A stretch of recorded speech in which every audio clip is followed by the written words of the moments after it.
Hi, very good morning. It's Jim from Avstar.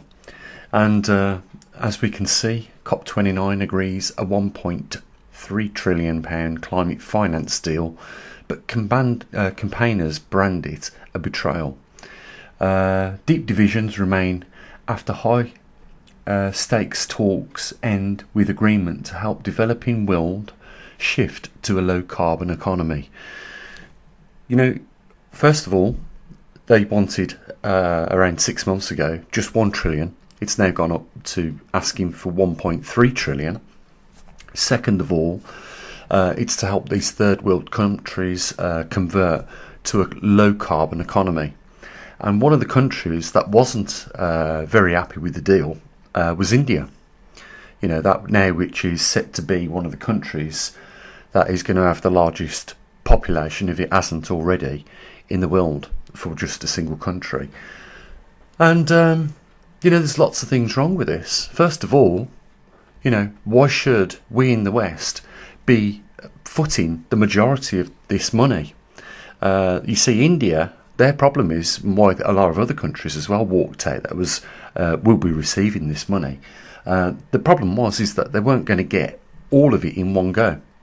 What has been agreed is 500 billion or half a trillion right now on the table, and then the rest to come in a series of months and years.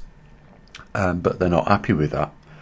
And let's face it, here in the West, in most parts of the West now, Europe, America, the UK, Ireland, Canada, and a lot of other countries around the modern world that will be footing the bill for this are facing a living crisis, cost of living crisis. And, wouldn't that money be spent better on, let's say, just here in the UK, wouldn't it be better spent on developing houses for the 5 million, nearly 6 million people that haven't got a house, that are in, there is a shortfall in the demand by 5 million homes for those people. And, that would create jobs. That would also increase the GDP of the UK, which would give the government more money, eventually. But no, they just want to give it away, and give it away for a low carbon economy for another country. And we should be really angry about this because, can you imagine now what we're paying out to foreign countries with NATO? I'll just say this with regards to NATO and funding NATO. We should not be getting involved in foreign entanglements like we have done in Israel and the Ukraine. Because it's costing the British taxpayer and the Western taxpayer an absolute fortune.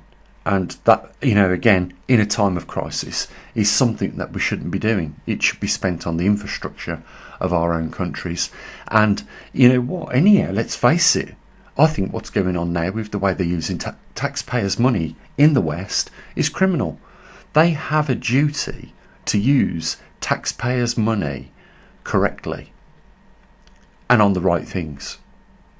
And just merely giving it away to another country so that they can lower their carbon emissions is not, utilising those taxpayers' money, in my view, and I think a lot of you would agree with me as well, in the correct manner. And I think it's criminal just to give money away, like Biden did over the last few days. Give away, I think it was £5 billion to the Ukraine that they had borrowed. And he had said, you don't have to pay that back. It's a gift. So they gifted it. But that's taxpayers' money. What else could have that £5 billion been better spent in the States? And the UK, we've given them billions as well in aid, weapons and financial support. And we're going to end up writing this off because there's no way that Ukraine can win that war with Russia. We knew that from day one, and now we, day over 1,000, and the situation still hasn't changed. In fact, Putin has met every single goal he set out to do with that land border he's now got. It's in place, and he's holding it. And he's also holding Crimea. So, Okay, the British can send the Storm Shadow Scalp missiles, supplying Ukraine with them. But Ukraine, let me tell you, and I think you know this if you've been following what's going on, it isn't Ukraine firing these missiles, it's the British. The British are the ones with the technology behind those missiles. They can't be used by the Ukraine because they don't have the facilities to use it. It might be the Ukrainian pressing the button on the final launch of it, but it is the British on every other step behind it. Just like the missiles that America have supplied. I'm not sure what they're called.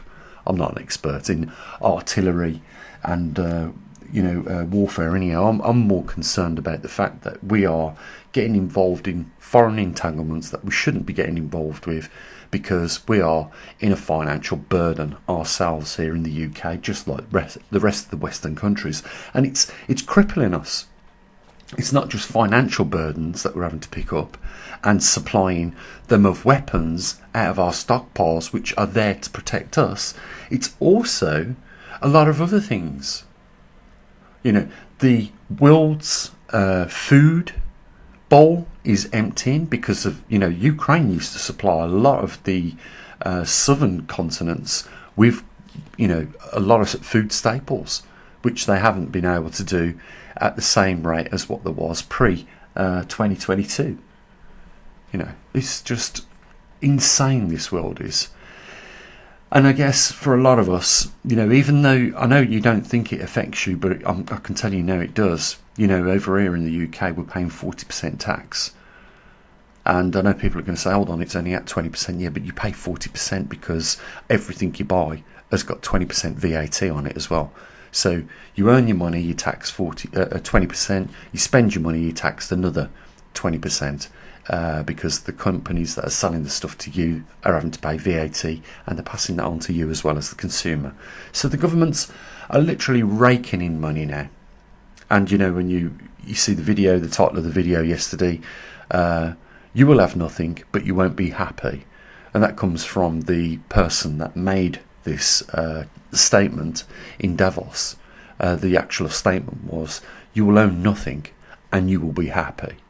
Well, as I've said before, how many people with nothing do you know have a smile on the face? So, we need to do some, strategic forward planning here if we're going to avoid some of these problems in the near future. And, I can understand why there is an exodus at the moment in the UK and a lot of other countries where people are saying, what, we can work from home. Why not work from home in a country where our money goes a lot further? Like in Kuala Lumpur, Malaysia, Japan, and places and countries like that. Other, countries that are still developing. There's a lot of development taking place. If you look at, Malaysia right now, it is booming with development, and it is becoming, to the same levels as us here in the West very quickly. But probably still 10, 15 years behind us. So if you want to get ahead on that curve, then maybe working from another country, one of these countries, might be a good thing for you. The other thing is you need to make some considerations, guys. And I don't just mean with regards to economics. And let's face it, artificial intelligence is something that a lot of us are going to be competing against, and we're already seeing the destruction of the labour force as a result of integration of artificial intelligence. Well, this is going to get much worse, because if you look at companies like X, Elon Musk's company with the robotics and mechanisation coming into the workforce, replacing jobs, and Boston Dynamics, what they've been able to do with robotics as well, then you realise it's not just the intellectual jobs, service base, it is also the labour intensive industries that are under attack, and you need to get yourself in a safer situation for the future. If you've got bills to pay, like mortgages and things like that, if you want to end that mortgage, then you need to have a plan B and probably a plan C in place. Maybe getting some extra education now, educating yourself in different industries that you can see further down the line, which are going to be more stronger than the one that you're in right now, like similar to what I've done. I've taken it upon myself to do a class 1 HGV driving course, simply because there's a shortfall of 50,000 drivers in the country. And a friend of mine last year done very well at driving, even though he was throwing in a few extra hours on every day of the week, Monday to Friday, like you have to do, just to boost up your income. And you can do it. You can make a living there. It's a disaster whichever way you look at it. Our governments have got used to now, over the last 30 years, having both members of the household, say the mother and the father of the household, doing a job each. And that's doubled the revenue for the governments around the world, because they now have the means to tax the other person in the family, whereas before they didn't. So, the GDP did boom, but now it's in decline. The GDP is here in the country, and probably the same for the rest of the West. And that is because jobs are going, governments aren't raising enough, the same amounts of GDP, and people are able to participate in the monetary system, start tapping into the credit cards, taking loans out just to subsidise their living income that they make from their probably first job. And it's not uncommon now for people to have 2 jobs. Now, that's just looking at the economy side of things. Then when we look at what's happening with regards to the climate on our planet and the things that are causing the climate change, like, we are red hot up on this topic, because, we know what's causing this. It's definitely not CO2. Absolutely 100% not CO2.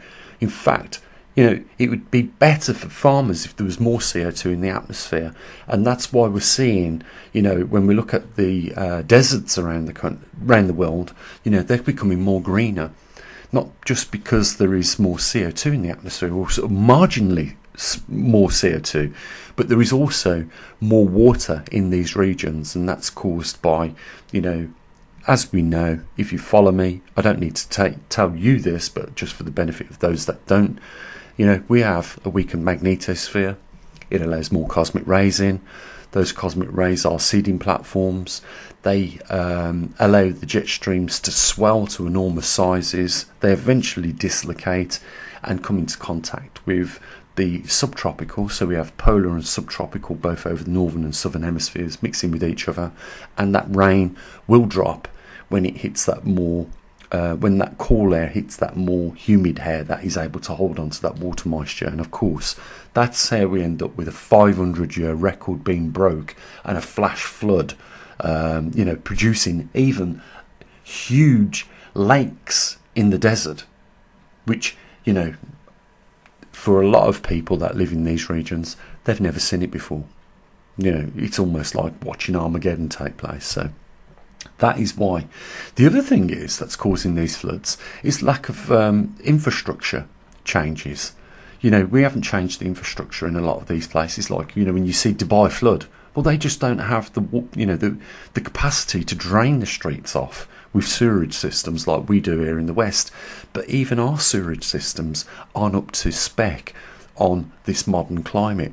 So when we see a deluge of rain bombing it down in minutes, dumping a year's worth of rain, well, the infrastructure was never designed to handle that. And of course, you will see water spurting out of the manholes and drains up and down the streets of where these floods mainly take place. It's because the sewerage system has been left in a dilapidated state and hasn't been modernised.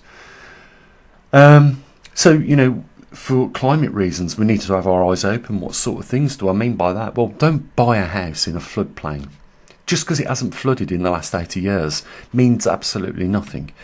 Don't buy a house in a lava flow path because, just because that volcano hasn't erupted in the last 150 years doesn't mean that is not the case now.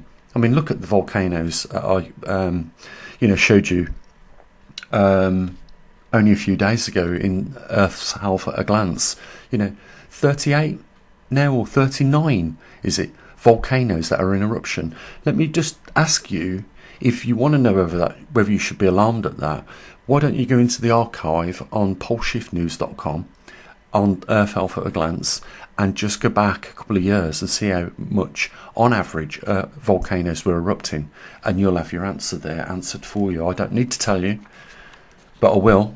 I'll just say that we have now got an extra 1/3 more volcanoes for some reason in the last 12 months erupting than what we ever have done.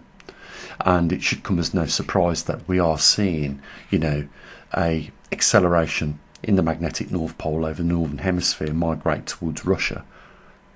And of course, that's an indication that, we will see at some point, and we have had early signs from the magnetometers that are further weakening of the magnetosphere. So that needs to be adjusted. The only problem is we don't have enough now magnetometers in the field to do a mean survey on the actual condition of the magnetosphere.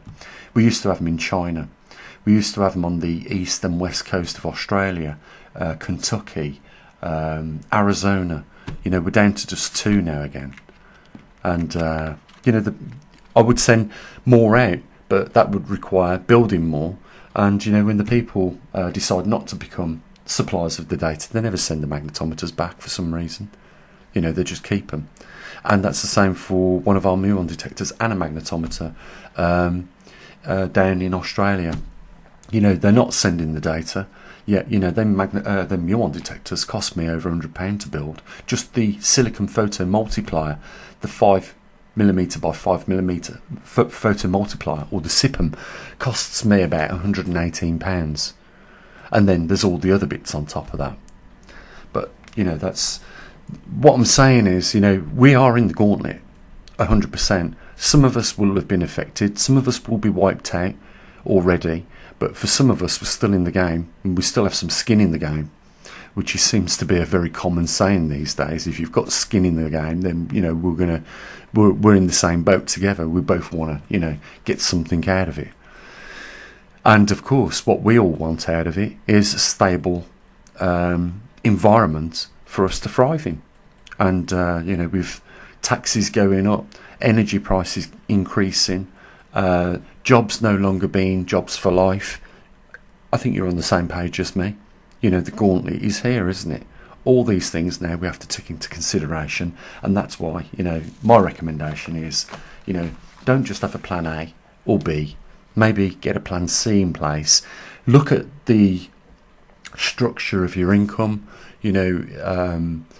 If you're unemployed, trying to get a job, then maybe in the area that you're trying to get a job in and you've not been successful, maybe look at some form of extra classes so that you can boost up your your education in another area that is thriving at the moment. Do that.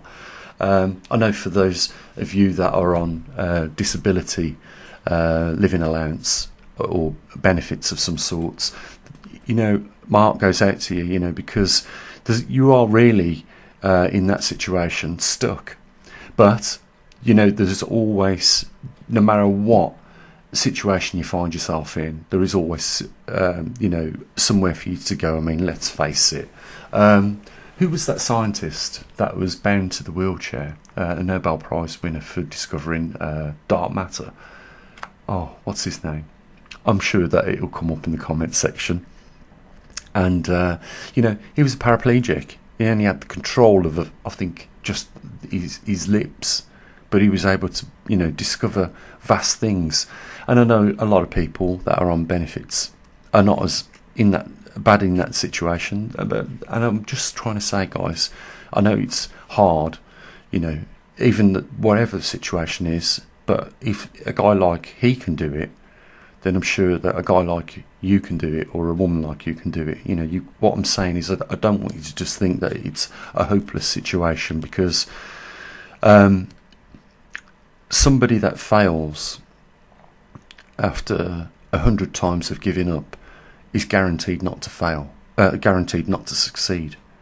So if you fail 100 times to make yourself in a better situation, then you're 100% likely not to improve your situation, is what I'm saying. So just trying to give a bit of word of encouragement and, bring some of the things to the forefront of, you know, your day, that things that you are going to need to consider at some point in time.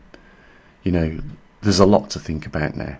There's not a lot we can do about our governments giving our money away like they are, unless we're all going to, at the same time, take to the streets and say, you are not going to do it, otherwise we are going to remove you because we consider you tyrannical. You know, you're not working in the best interests of the public, and you're supposed to be public servants, so therefore you're sacked. But unless we do that, which is not likely to happen, is it, guys? Because I know that there are some that have got the motivation to go and stand up to the government and say piss off, but there is also those that haven't got the inclination, the motivation, or an opportunity to do it, and they won't for that reason. But why not, if you don't, support somebody that does, like what we do here? You know, it's a charity, guys. This channel and website is a charity. There is no way that I could not have my fingers in other pies earning money and just rely on this, what we earn. I'll give you, for instance, we've made £7 in the last 24 hours. And yet, you know, when we get out all our equipment, you know, I'm spending an hour, maybe 2 hours collecting the data, doing the readings, and then putting all the stuff away, and then doing the video for YouTube and updating the website. It is a time-consuming thing, but I do not give up.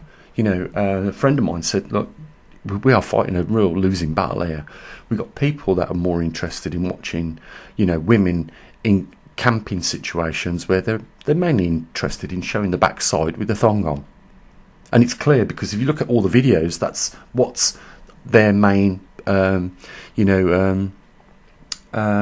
is on the video. It's the same all the way across the range. And people said, when I mentioned this in the week, I said, you know, look at this. And they said, well, you know, Gene, sex unfortunately sells. And it does. It's just a disaster, really is. You know, we need more funding here. And we ask people, you know, to join us and, step up to the line, you know, stand shoulder by shoulder. You know, that's the only way people will benefit anything in this world. You know, more now than ever, we need to stand together on not just, you know, helping this website or channel out, but, you know, helping each other out, your neighbours, you know, your community, not giving up in, you know, times of hardship. That's the only way you go forward, because it's easy, isn't it, just to give up, kick back and say it is what it is. And doing that, my point is this: if you do that, nothing will ever change. So apologies for Sundays keeping you away from your family this long. I will mention there is a link there if you want to help us. I mean, come on, I think we can do better than £7, guys. We have to do better than £7. But the link's there anyhow. Say what I usually do. You take care of your loved ones. Have an amazing day. As always, bye for now.